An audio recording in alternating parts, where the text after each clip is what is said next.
अस्सलाम वालेकुम। मेरा नाम मोहम्मद इब्रार है। आज हम सीखेंगे ज़माइर और शनासे।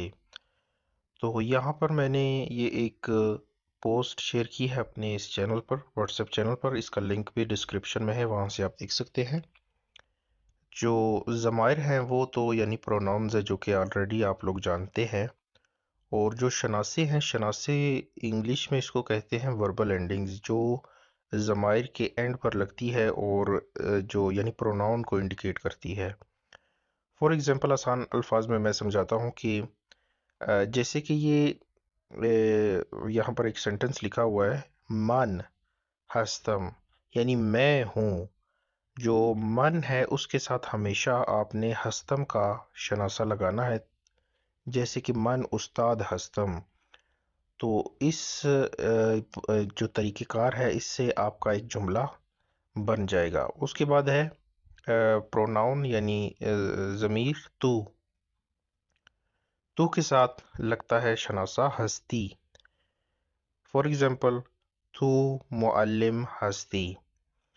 ओ दुक्तोर यानी डॉक्टर, उसमें वो टे नहीं है फारसी में। ओ दुक्तोर हस्त, वो यानी डॉक्टर है। उसके बाद है जमा के लिए जो ज़माइर और शनासे हैं। जमा के लिए जो प्रोनाउन है वो है माँ यानी हम, और इसके साथ जो शनासा लगेगा वो है हस्तीम। जैसे जैसे कि माँ उस्ताद हस्तीम, हम उस्ताद हैं। शुमा जो है, शुमा का मतलब होता है आप या आप लोग। ये दोनों के लिए इस्तेमाल हो सकता है। यानी अगर आपने सिंगल एक बंदे को कहना है तो उसको भी आप कह सकते हैं। अगर आपने ज़्यादा लोगों को कहना है तो ज़्यादा लोगों को भी कह सकते हैं। जैसे कि शुमा उस्ताद हस्तीद, या इसका मतलब हो सकता है कि आप उस्ताद हैं, या इसका मतलब हो सकता है कि आप लोग उस्ताद हैं।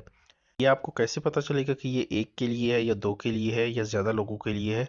वो आपको कॉन्टेक्स्ट से पता चलेगा, जो आप बात कर रहे होंगे। ओन्हा, ओन्हा का मतलब है वो लोग या वो सब लोग। ओन्हा उस्ताद हस्तंद, यानी वो सब उस्ताद हैं। अब यहाँ पर एक पॉइंट है नोट करने के लिए आपके लिए। तो यहाँ पर एक पॉइंट है जो आपने नोट करना है कि फ़ारसी ज़बान में मुज़क्कर और मुअन्नस में कोई फ़र्क नहीं होता।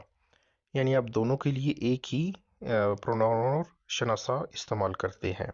और एंड पे इसकी ये मैंने मिसाल भी एक लिखी हुई है कि मन उस्ताद हस्तम, यानी मैं उस्ताद हूँ।